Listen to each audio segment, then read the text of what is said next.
Everyone আসসালামু আলাইকুম। আপনারা সবাই কেমন আছেন? অনেকদিন থেকে তোমার ঘরকে একটা করে কথা কবার চাউছি কিন্তু কবার পারছি নে। কেন জানেন? কারণ সেই ঘটনাটার আমি পোক্তা প্রমাণ পাচ্ছিলাম না। অবশেষে কি থেকে কি হয়েছে কি না হয়েছে সবকিছুর প্রমাণ পেয়ে গিয়েছি। ঘটনাটা হচ্ছে তাহসানের বউকে নিয়ে। ওরা তো আবার মূর্খ না, ওরা হচ্ছে ছোট কাপড় পরা শিক্ষিত, তাই ওদেরকে বউ বলে বুঝবে না, বলতে হবে ওয়াইফ। তো ঘটনাটা হচ্ছে বেশ কিছুদিন ধরে টিকটক ফেসবুক ইউটিউবে দেখতেছিলাম তাহসানের ওয়াইফ মানে ওই যে বউটার একটা ভিডিও ভাইরাল হয়েছে। ভিডিওটা হচ্ছে যে তাহসানের ওয়াইফ একটা ছোট কাপড় পরে বাইরে এসেছে। বিষয়টা যে ছোট কাপড় পরেছে তা না, কারণ শিক্ষিতরা হামেশাই ছোট কাপড় পরে আর এদেরকে বলা হয় শিক্ষিত মূর্খ। তো আপনারা হয়তো এখন আমাকে বলবেন যে তাহসানের বউ ছোট কাপড় পরেছে, তো আপনার সমস্যা কি? সমস্যা আমার না, আমার তো ভালোই লাগতেছিল। সমস্যাটা হচ্ছে আপনাদের, কারণ তাহসানের বউ শিক্ষিত আর আপনারা সবাই হচ্ছেন মূর্খ। আপনাদের সাথে আমিও মূর্খ, কারণ আমিও ওই পোস্টে একটা কমেন্ট করছিলাম। আমার আপনার কথা হচ্ছে যে ওই মেয়েটা ছোট কাপড় পরেছে, সে ছোট কাপড় পরেছে পরুক, কিন্তু তাহসানের বউ কেন ছোট কাপড় পরলো?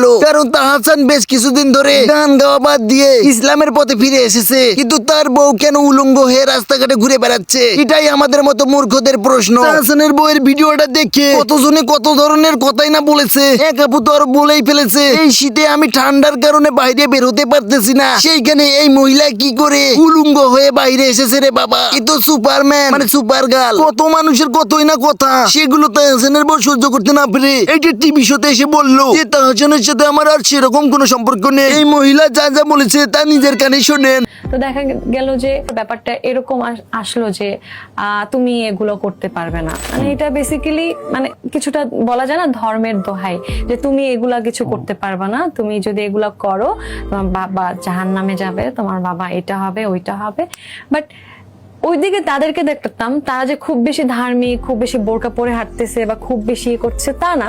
তারা দেখা যায় ঠিকই সন্ধ্যা হলে একদম নাটক নিয়ে বসতো, দেখা যায় নামাজ কাজা করতো। এই মহিলারে মনে হয় এর পরিবার থেকে ইসলাম সম্পর্কে কোনো জ্ঞানেই মাথাতে ঢুকিয়ে দেওয়া হয় নাই। তাহসানের বাবা মা নামাজ কাজা করলো না কি করলো ওটা তো আপনার দেখার বিষয় না। তাহসানের বউ নামাজ কাজা করলো কি না করলো সেটা তাহসানের দেখার বিষয়। তাহসান তার নিজের বউরে বলতে পারবে না যে তুমি নামাজ কালাম পড়ো, তুমি উলঙ্গ হয়ে বেড়াইও না, তুমি উলঙ্গ হয়ে বেড়াইলে তোমার বাবা মা সব জাহান্নামে যাবে। একজন স্বামী তার স্ত্রীরে এই কথা বলা স্বাভাবিক। মেন কথায় আসি, মেন কথা হচ্ছে তাহসানের সাথে বিয়ার আগে কি এই মহিলারে কেউ চিনতো? আমার তো মনে হয় না চিনতো। আরে ভাই আমি যে সোশ্যাল মিডিয়াতে পড়ে থাকি তারপরেও তো আমি এই মহিলারে চিনতাম না। এইসব মহিলারা হচ্ছে প্রাকৃত ব্যবসায়ী। দেখতেছিল তাহসানের মতো ভাইরাল একজন কণ্ঠশিল্পীকে বিয়ে করলে আমার পাবলিসিটি হচ্ছে, তাই তাহসানের মতো ভাইরাল একজন ব্যক্তিকে বিয়ে করে। তারপর তাহসান যখন তাকে উলঙ্গ হয়ে বেড়াইতে মানা করে তখন এই মহিলা তাহসানকে ছেড়ে দেয় আর উল্টা পাল্টা কথা বলে যে তাহসান আমাকে নামাজ পড়তে বলতো, ওদিকে তার মা বাবা নামাজ পড়তো না। আরে শিক্ষিত মহিলা,